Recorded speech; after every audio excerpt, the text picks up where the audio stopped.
Êtes-vous porteur de graines? Voici la question que nous pose la parabole du semeur. En effet, Dieu sème en chacun de nous une graine, une minuscule graine. Mais il sème à tout va, sans se demander s'il y aura des échecs ou des réussites. C'est un semeur généreux. Mais lorsque nous avons reçu cette minuscule graine, il faut encore pouvoir la faire pousser. Et pour cela, nous trouverons tous les conseils dont nous avons besoin dans le manuel du bon jardinier, la Bible. Et si nous l'ouvrons, nous pouvons tomber par exemple sur Ésaïe 55 qui nous dit « Pour ma parole, pour ma promesse, elle ne revient pas à moi sans avoir produit de l'effet. » En effet, la première chose dont nous avons besoin pour que notre graine grandisse, pour que notre foi croisse, c'est la parole de Dieu. La parole de Dieu car elle nous transforme, elle nous met en mouvement et parfois même elle nous chamboule. Puis, si je continue dans notre manuel, je tombe aussi sur « Aime ton prochain comme toi-même ». Ce premier commandement est aussi très important. Il permet de créer du lien avec Dieu, mais aussi du lien avec notre prochain. Car c'est aussi avec les autres que nous pouvons faire grandir notre foi, grandir notre graine.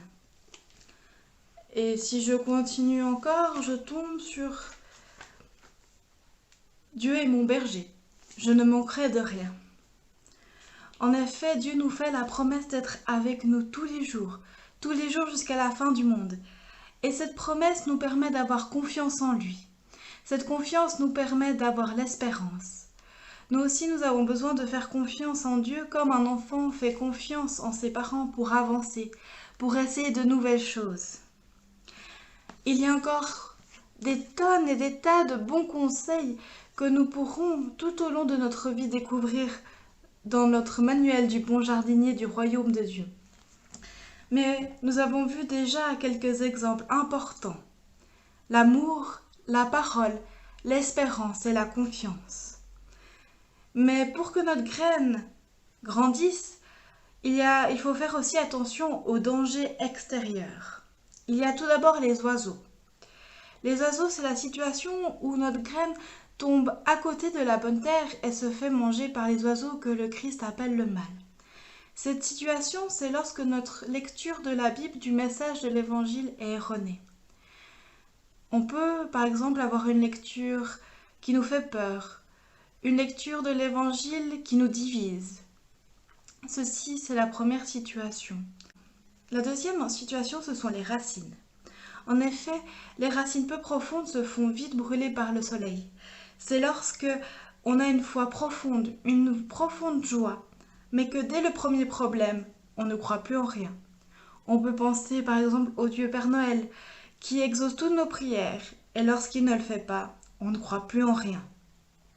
Et la troisième situation, ce sont les ronces de notre quotidien, quand on ne voit plus que le bout de notre dé à cause du stress, et que notre égoïsme d'être humain ne nous permet plus de voir quelque chose de plus grand.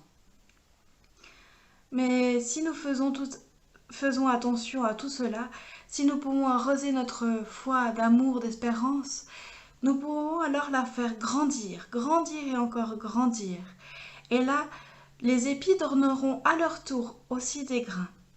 Ces grains peuvent être des tas de choses, ça peut être des gestes, ça peut être des actions, tout ce qui amène un peu plus de royaume sur notre terre. Nous pourrons alors, nous aussi, semer des grains chez l'autre. Nous pouvons, nous aussi, devenir des semeurs. Alors, n'hésitons plus, semons à tout va. Plantons, essayons, faisons germer ces graines pour que ces graines se propagent à l'infini.